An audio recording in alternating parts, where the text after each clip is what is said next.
춤을 춘다면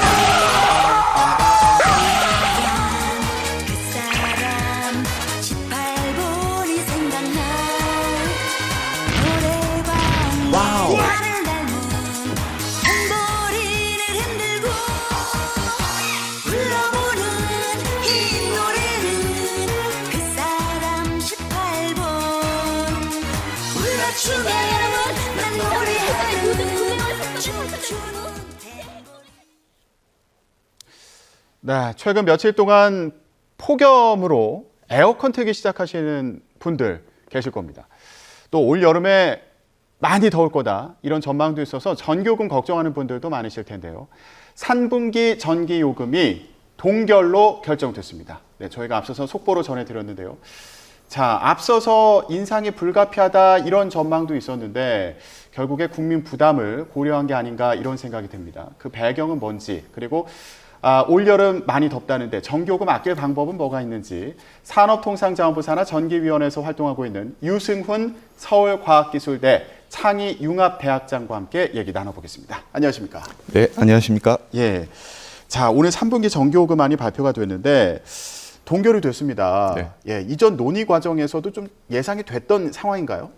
네, 사실 전기요금은 좀 올려야 될 상황이긴 합니다만 국민들 부담이 좀 증가하고 있고 특히나 올해 이제 폭염이 예정이 되어 있다 보니까 국민들의 그 냉방용 전력 수요가 증가하고 있는 상황에서 요금 인상을 하게 되면 아마 부담이 많이 늘어날 수 있고 그게 저소득층뿐만 아니라 이제 중산층의 부담 증가로도 이어질 수 있기 때문에 정부가 고심 끝에 동결로 결정한 것으로 보입니다. 예.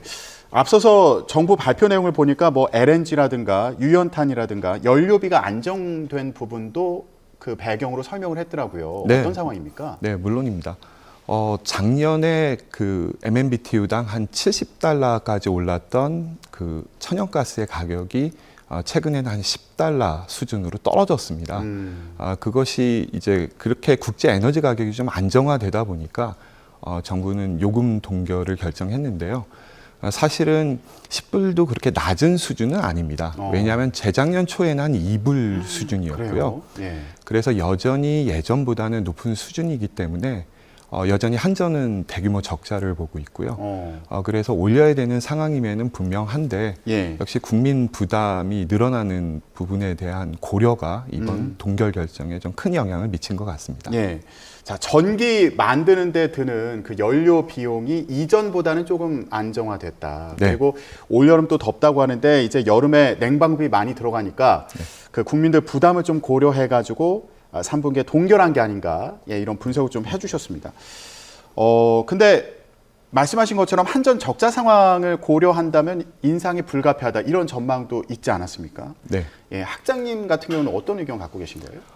저는 지금 국제적으로 그 전기요금이 상당히 많이 올랐습니다. 뭐 유럽이나 가까운 일본도 한 2배에서 3배 정도는 오른 상황인 반면에 우리는 지금까지 한 40% 정도 오른 수준에 불과해서 예. 어느 정도의 요금 인상은 이번에 불가피한 측면이 분명히 있었습니다만 결국 국민 부담과 또 내년에 있는 총선에 대한 어떤 고려 이런 부분이 결국 이번에 동결 결정에 영향을 미친 것으로 보고 있습니다. 예. 자, 그런데 이게 지난해부터 쭉 보니까 이미 전기요금이 연속해서 여러 차례 올랐더라고요. 네. 저희가 그래픽을 준비했는데 좀 보여주시겠어요? 지난해 2분기부터 해서 지난 2분기까지 전기요금이 꾸준히 올랐습니다. 학장님, 지금 그 주택용의 경우에 전기요금이 킬로와트 시당 153원인 거죠? 네, 맞습니다. 이게 지난해 2분기부터 오른 걸 따져봤더니 한 40% 정도 올랐더라고요. 네. 예, 이 정도면 좀 가파르게 오른 겁니까? 사실 많이 오르기는 했습니다. 우리가 보면 도시가스 요금이나 지역난방 요금도 대략 한 40% 정도 올랐고요. 그래서 뭐 특별히 다른 에너지원보다 더 많이 오른 것은 아니고 뭐 도시가스 요금 인상 수준으로 한 40% 정도 오른 것으로 보이는데요. 예. 그럼에도 불구하고 이 해외에서는 전기요금이 2~3배로 대폭 오르는 상황에서 우리나라에서 소비되는 에너지의 97%는 사실 수입에 의존하고 있습니다. 그런 상황에서 한 40%밖에 올리지 않은 것은 긍정적으로 본다면 굉장히 선방했다라고 볼 수도 있지만 또 다른 측면에서 보면 에너지도 없는 나라에서 저렇게 요금을 안 올리고 버티는 것은 참 신기하다 해서 해외에서는 우리나라의 상황을 굉장히 신기하게 보고 있습니다. 그러면 그 부담을 한전이 가져가는 건가요? 네, 온전히 한전이 그 부담을 다 감수하고 있는 상황입니다. 그러면 일단 3분기 같은 경우는 동결했다고 하더라도 4분기에는 올릴 가능성이 좀 큰 거 아닌지 결국에는 요금을 올리는 방향으로 갈 것 같은데 어떻게 보세요? 네, 그 4분기가 되면 이제 추워지기 시작합니다. 그리고 북반구에는 일제히 난방을 시작하기 때문에 전 세계적으로 에너지 수요가 증가하게 되고 그러면 에너지 요금은 오릅니다. 따라서 4분기에는 전기요금을 인상할 수밖에 없는 상황으로 보입니다만 내년 상반기에 있는 이제 총선이 영향을 미치고 또 요즘에는 과거에는 뭐 등유나 도시가스로 난방을 하는 많은 가구들도 전기로 난방하는 경우들이 좀 증가하고 있기 때문에 또 겨울철에 또 국민 부담 증가를 이유로 또 총선을 앞두고 있기 때문에 동결될 가능성도 있습니다만 4분기의 전기요금 조정은 에너지 부족 국가의 입장에서 좀 불가피한 측면이 있습니다. 아, 그렇군요. 그러면은 지금 한전 부담을 고려했을 때 한전 같은 경우에 누적 적자가 45조 원 정도라고 하더라고요. 예. 그렇다면 결국에 이게 계속 이 적자가 누적된 채로 갈 수는 없으니까 요금을 이제 점차 올려야 되는 상황일 텐데 어느 정도 올려야 된다고 보시는 거예요? 네. 사실 한전의 적자 45조 원이 단기간에 해결되기는 어렵습니다. 따라서 그 적자를 해소하기 위해서는 요금을 2배 수준으로 올려야 되는데 그렇게 할 수는 없는 상황이고요. 지금 킬로와트 시당 주택용의 경우에 153원이면은 이걸 기준으로 했을 때 2배 정도 올려야지. 2배는 올려야 적자가 해소가 되는 건데요. 근데 그렇게 할 수는 없기 때문에 기존의 적자는 유지하더라도 앞으로 적자가 발생하지 않는 것이 어떻게 보면은 더 중요합니다. 그러면은 어느 정도 선으로 생각하시는 거예요? 앞으로 적자가 추가적으로 발생하지 않으려면 한 킬로와트 시당 20원 내지 30원 정도의 요금 인상이 있어야지만 추가적인 적자를 막을 수 있는 상황입니다. 예, 국제적으로 비교했을 때는 그 정도 요금이면 어느 정도 선으로 볼 수 있습니까? 수준을? 네, 우리가 보통 전력 1kWh가 보면 한 선풍기를 30시간 정도 쓸 수 있는 양인데요. 그 가격이 우리나라는 153원에 불과한 실정이고요. 근데 해외를 보게 되면 1,000원을 넘습니다. 그래서 국제적으로 보더라도 우리나라의 전기요금은 굉장히 낮은 수준으로 결국 산업 생산에도 도움이 되고 또 국민들의 부담을 좀 줄이는 데도 크게 기여를 해온 상황이라고 볼 수 있죠. 그렇군요. 그러니까 지금 일단은 국제적인 상황을 봤을 때 에너지 가격이 이제 조금 안정화된 그런 모습을 보였고 또 여름철에 냉방비 많이 쓰니까 요즘 경제도 안 좋잖아요. 그러니까 소비자들, 국민들 부담을 고려해서 일단 3분기에 동결한 것으로 보이고 4분기 같은 경우에는 이제 또 난방을 틀기 시작하니까 이거 관련해서 전기로 또 난방하시는 분들도 있으니까 전기요금 동결할 가능성도 있는데 한전 적자를 생각한다면 좀 어느 정도 올릴 필요성이 있다. 그렇습니다. 이런 그 조언을 좀 해주셨고요. 자, 그럼에도 불구하고 소비자 입장에서 볼 때는 이거 지금 1년 사이에 40% 올랐으면은 체감할 때 굉장히 많이 오른 거잖아요. 근데 올 여름에 또 특히 덥다고 하니까 에어컨, 선풍기 많이 틀어야 될 텐데 소비자 입장에서는 이거 여전히 부담이 크다. 특히 올 여름에 많이 걱정된다. 이런 얘기 많이 나오지 않습니까? 물론입니다. 올해 여름은 과거보다 특히 더울 걸로 보이고요. 또 오랫동안 그러니까 9월까지도 아마 더위가 지속될 것으로 보이기 때문에 결국 냉방과 관련된 국민들의 부담 증가는 좀 불가피한 측면이 있을 것으로 보이고 결국에는 최대한 아껴 쓰는 것이 필요합니다. 뭐 예를 들면 에어컨만 트는 것이 아니라 선풍기도 같이 틀게 되면 뭐 실내 온도를 한 2도 정도 이렇게 높여도 동일한 정도의 시원함을 느낄 수 있기 때문에 전기요금은 선풍기가 덜 나오는 거 확실한 거죠? 맞습니다. 따라서 그 선풍기와 에어컨을 같이 쓰는 정도로 하더라도 아마 소비 전력을 한 10% 정도는 줄일 수가 있습니다. 이게 일반 소비자들 같은 경우는 이제 그렇게 아껴 네. 쓰는 게 이제 중요할 텐데 취약계층 같은 경우에는 이거 조금만 틀려고 해도 에어컨이나 뭐 선풍기 같은 경우에 뭐 에어컨이 없는 경우도 있을 수 있고요. 좀 걱정이 많이 될 수 있잖아요. 예, 이런 예. 경우에는 지원이 더 필요한 거 아닙니까? 올 여름에 특히 덥다고 하니까. 아, 예. 그래서 정부는 그 취약계층에 대해서는 이제 복지요금제라고 그래서 요금을 대폭 할인을 해주고 있고요. 그래도 요금은 발생하기 때문에 에너지 바우처 제도라고 하는 것을 시행을 하고 있습니다. 그래서 작년에 비해서 올해 에너지 바우처 지원액을 뭐 크게는 못 올렸고 한 7.5% 정도 올려서 예. 작년에는 여름철에 한 4만 원 정도 수준의 가구당 지원이 있었다면 예. 올해는 한 4만 3천 원 정도의 그 에너지 바우처 지원을 하고 있어서 이걸 일종의 그 상품권처럼 그 전기요금을 내는데 사용할 수 있도록 그 취약계층에 지원을 하고 있습니다. 예. 근데 또 그 사이에 전기요금도 올랐으니까 네.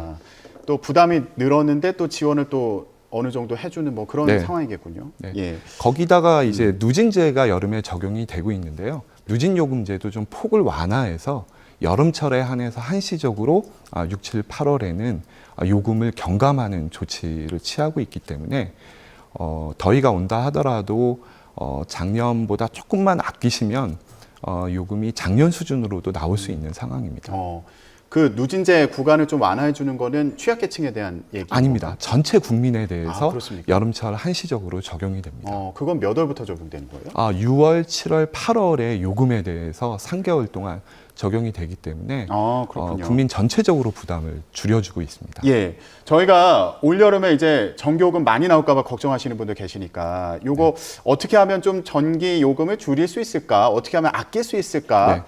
요 부분에 대해서도 얘기를 좀 해보고 있는데 에너지 캐시백이라는 제도가 또 있더라고요. 예. 요거 뭔지 설명 좀 해주시죠. 네.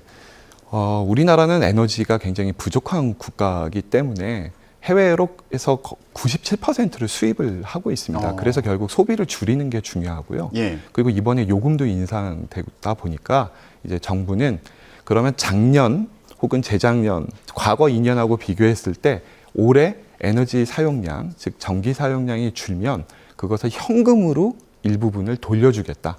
현금으로 보조금을 주겠다라고 하는 제도가 바로 에너지 캐시백 제도입니다. 현금으로 돌려주는 거예요? 네, 그렇습니다. 그러니까 보니까 지난 2년에 같은 달 그 전기 사용량과 비교해서 어느 정도 줄였다. 사용량을 줄였다. 그러면은 돈으로 돌려준다. 네, 3% 이상 줄이게 되면 1kW 시당 30원씩 작년에는 돌려줬고요. 예. 올해에는 거기에 추가해서 만약에 5%를 줄였다 그러면 30원에 또 30원을 추가해서 60원을 1kWh에 돌려줍니다. 그러니까 전기요금이 153원이라도 60원을 돌려받기 때문에 실제로는 뭐 93원 정도 이렇게 내게 되는 거고요. 그 다음에 또 10% 이상 줄이게 되면 80원을 돌려주고 또 20% 이상 줄이게 되면 무려 1kW 시당 100원을 돌려주기 때문에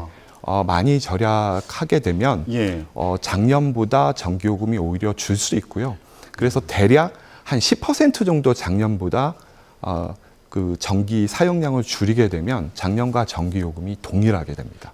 그렇군요. 지금 전기요금이 1kW 시당 153원인데 여기서 뭐 30원만 줄여도 많이 줄일 수 있는 거잖아요. 그렇죠. 이런 거 실천해 보시면 좋을 것 같은데 근데 이게 신청을 해야지 혜택을 받을 수 있는 거죠? 네, 물론입니다. 신청을 하지 않은 가구에는 혜택이 없고요. 그래서 어플을 통해서 신청을 할 수도 있고 국민들이 이제 주변에 있는 읍면동 행정복지센터에 방문해서 오프라인으로도 신청이 가능합니다. 그러니까 이거 한전 그 앱을 깔면 되는 거예요? 한전 앱을 통해서 신청할 수 있는 건가요? 행정과 관련된 앱이 있는데요. 그래요? 포털에서 에너지 캐시백 제도로 검색을 하시면 아주 자세하게 그 신청 방법들이 제시되어 있습니다. 그리고 복지센터 가서도 물어볼 수 있는 말씀이시죠? 물론입니다. 자, 많은 분들이 이 부분 궁금해하실 것 같아요. 여름에 그러면 이제 에어컨 많이 틀 텐데 요거 조금 아낄 수 있는 꿀팁이 없을까? 이거 들어도 매년 새롭습니다. 뭐 각 가정에서 할 수 있는 방법은 한 3가지 정도가 있는데요. 하나는 앞서 말씀드렸듯이 에어컨만 틀지 말고 온도를 조금 올려서 선풍기도 같이 틀게 되면 소비 전력이 크게 줄어들고요. 두 번째는 냉장고를 냉동칸은 꽉 채우고 냉장칸은 좀 비우는 전략을 취하게 되면 전기 사용량이 줄어들게 됩니다. 예. 아무래도 냉동칸은 이제 그 냉기를 잘 머금기 위해서는 꽉 차는 것이 좋고요. 냉장칸은 내용물이 많으면 많을수록 전기가 많이 들기 때문에 냉동칸이 만약에 비어 있으면 빈 물통에 물을 담아서 냉동칸에 넣어놓는 것도 방법이고요. 아, 좀 비어 있으면 일부러라도 채워놓으면 네. 그게 더 좋은 거예요? 예, 그렇습니다. 그래서 냉장칸에 있는 일부를 옮겨도 되는 거는 냉동칸으로 옮겨놓는 것이 그 전기를 절약할 수 있는 방법입니다. 예, 냉동칸은 채우고, 예, 냉장칸은 비우고. 예. 맞습니다. 또 네. 어떤 꿀팁이 그리고 세 있습니까? 번째는 많이 얘기되는 대기 전력 부분입니다. 뭐 예를 들면 이제 외출할 때는 셋톱박스의 전원을 꺼둔다든지 이렇게 대기 전력만 줄여도 각 가정에서는 한 전기 사용량을 10%까지 줄일 수 있기 때문에 에너지 캐시백 제도를 신청하시고 대기 전력을 줄인다면 작년 수준의 전기요금 내지는 더 절감할 수도 있는 상황입니다. 아, 그러네요. TV 그 셋톱박스 꺼놓는 것도 꿀팁이네요. 네, 물론입니다. 셋톱박스뿐만 아니라 사실 대기 전력이 소모되는 거는 뭐 TV도 있고 집에 많이 있습니다. 그거 코드까지 뽑아놔야 되는 거예요? 코드를 뽑는 건 너무 이제 불편하기 때문에 사실 그 스위치가 달려 있는 그 멀티 콘센트를 구입을 해서 쓰시면 그 가격을 몇 년 안에 뽑을 수 있습니다. 알겠습니다. 자, 에너지 캐시백 신청하시고요. 그리고 지금 말씀하셨던 꿀팁들 실천하시면 예전보다 오히려 더 줄일 수도 있다, 전기요금을. 예, 이런 꿀팁에 대해서도 알아봤습니다. 지금까지 유승훈 서울과학기술대 창의융합대학장과 함께 얘기 나눴습니다. 고맙습니다. 네, 감사합니다.